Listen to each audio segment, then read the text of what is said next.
ಹರೇ ಕೃಷ್ಣ. ಕಥಾಶಕ್ತಿ ಚಾನಲ್ಗೆ ಎಲ್ಲರಿಗೂ ಸ್ವಾಗತ.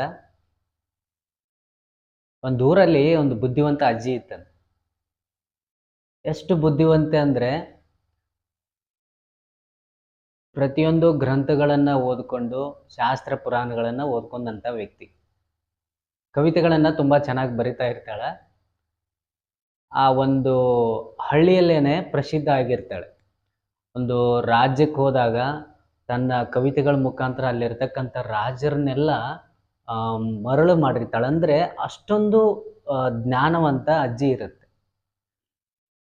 ಒಂದಿನ ಏನಾಗತ್ತಂದ್ರೆ, ರಾಜ್ಯದಿಂದ ರಾಜ್ಯಕ್ಕೆ ಹೋಗಿ ಆ ರಾಜ್ಯದಲ್ಲಿ ತನ್ನ ಕವಿತೆಗಳ ಮುಖಾಂತರ ಬಹುಮಾನ ಪಡೆದುಬಿಟ್ಟು ವಾಪಸ್ ತಿರ್ಗಾ ತನ್ನ ಹಳ್ಳಿಗೆ ಬರ್ತಾ ಇರ್ತಾಳೆ. ಹಳ್ಳಿಗೆ ಬರೋ ಒಂದು ಸಂದರ್ಭದಲ್ಲಿ ಏನಾಗತ್ತಂದ್ರೆ, ಒಂದು ನೇರಳೆ ಗಿಡ ಕಾಣುತ್ತೆ, ನೀರ್ಲ ಹಣ್ಣಿನ ಗಿಡ ಕಾಣುತ್ತೆ. ಆ ನೀರ್ಲ ಹಣ್ಣಿನ ಗಿಡ ಕಂಡಾಗ ನೀರ್ಲ ಹಣ್ಣು ಸಿಕ್ಕಾಪಟ್ಟಿ ಇರ್ತವೆ, ತಿನ್ನಬೇಕು ಅಂತ ಆಸೆ ಆಗುತ್ತೆ. ಆದರೆ ಅಜ್ಜಿ ವಯಸ್ಸಾಗಿರೋ ಕಾರಣ ಗಿಡ ಹತ್ತಕ್ಕಾಗಲ್ಲಲ್ಲ. ಅದಕ್ಕೋಸ್ಕರ ಏನು ಮಾಡುತ್ತೆ, ಸುತ್ತಮುತ್ತಲು ಯಾರಾದರೂ ಮಕ್ಕಳಿದ್ರೆ ಕರೆದ್ಬಿಟ್ಟು ಹತ್ತಿಸಿ ಅದನ್ನು ತಿನ್ನಬೇಕು ಅಂತ ಹೇಳಿಬಿಟ್ಟು ಆ ಕಡೆ ಈ ಕಡೆ ಸುತ್ತಮುತ್ತಲು ಎಲ್ಲ ನೋಡ್ತಾಳೆ. ಅಲ್ಲಿ ಒಬ್ಬ ಕುರಿ ಕಾಯ್ತಕ್ಕಂಥ ವ್ಯಕ್ತಿ, ಪುಟಾಣಿ ಹುಡುಗ ಇರ್ತಾನೆ. ಆ ಹುಡುಗನ ಕರೆದ್ಬಿಟ್ಟು, ನೋಡಪ್ಪ ನಂಗೆ ನೇರಳೆ ಹಣ್ಣು ತಿನ್ನೋ ಹಾಗಾಗಿದೆ, ದಯವಿಟ್ಟು ನಂಗೆ ಒಂದು ಸ್ವಲ್ಪ ಹರಿದು ಕೊಡ್ತೀಯ ಅಂತ ಹೇಳಿದಾಗ ಆ ಹುಡುಗ ಏನು ಮಾಡ್ತಾನಂದ್ರೆ ಗಿಡ ಹತ್ತಿಬಿಟ್ಟು ಮೇಲ್ಗಡೆ ಹೋಗಿ ಅಜ್ಜಿನ ಕೇಳ್ತಾನೆ, ಏನಂತ, ಅಜ್ಜಿ ನಿನಗೆ ಬಿಸಿ ನೇರಳೆ ಹಣ್ಣು ಬೇಕಾ ಅಥವಾ ತಂಪಾದ ನೇರಳೆ ಹಣ್ಣು ಬೇಕಾ ಅಂತ ಕೇಳ್ತಾನೆ. ಅದಕ್ಕೋಸ್ಕರ ಅಜ್ಜಿಗೆ ಒಂದು ಕ್ಷಣ ಕನ್ಫ್ಯೂಸ್ ಆಗುತ್ತೆ.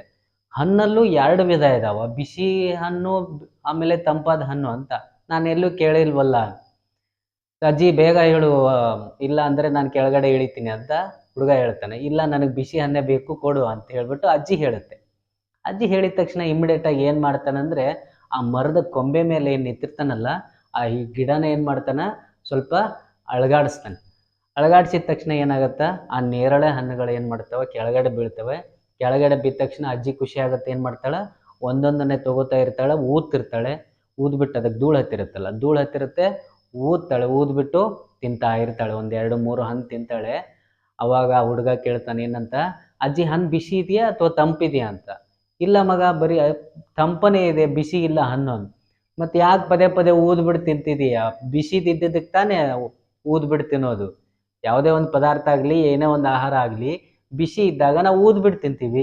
ಮತ್ತು ಯಾಕೆ ಊದ್ಬಿಟ್ಟು ತಿಂತಿದೀಯಾ ಅಂತ ಹೇಳಿದಾಗ ಅಜ್ಜಿ ಏನು ಮಾಡುತ್ತೆ, ನಕ್ಕೊಂತಾನೆ, ಒಂದು ಪಾಠ ನನಗೆ ಕಲಿಸಿದ ಇವತ್ತು ಅಂತ ಹೇಳಿ ಅವನ ಕೆಳಗಡೆ ಇಳಿಸ್ಬಿಟ್ಟು ಏನು ಮಾಡ್ತಾಳೆ, ಅವನ ತಲೆ ಮೇಲೆ ಕೈ ಆಡಿಸ್ಬಿಟ್ಟು, ನಿಜವಾಗ್ಲೂ ಇವತ್ತು ನನ್ನ ಕಣ್ ತೆರೆಸಿದಪ್ಪ ನೀನು.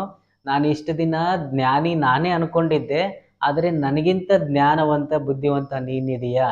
ಯಾಕೆ ಅಂತಂದರೆ, ಎಲ್ಲ ವೇದ ಪುರಾಣಗಳನ್ನೆಲ್ಲ ನಾನು ಓದ್ಕೊಂಡ್ರೂ ಕೂಡ ನನ್ನ ಹತ್ರನೇ ಜ್ಞಾನ ಇದೆ ಅಂತ ನಾನು ಅನ್ಕೊಂಡಿದ್ದೆ.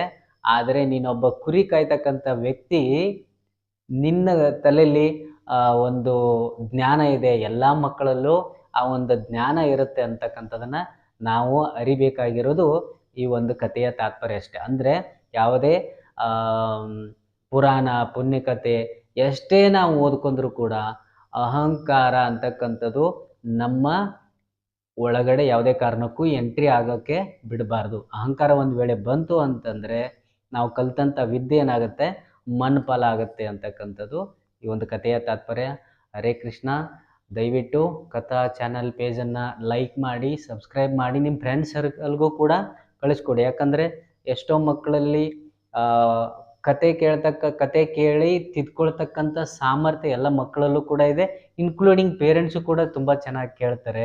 ಅದಕ್ಕೋಸ್ಕರ ಏನು ಮಾಡಿ, ಚಾನಲ್ನ ಲೈಕ್ ಮಾಡಿ, ಫಾಲೋ ಮಾಡಿ, ನಿಮ್ಮ ಫ್ರೆಂಡ್ಸ್ ಸರ್ಕಲ್ಗೂ ಕೂಡ ಕಳಿಸ್ಕೊಡಿ. ಹರೇ ಕೃಷ್ಣ.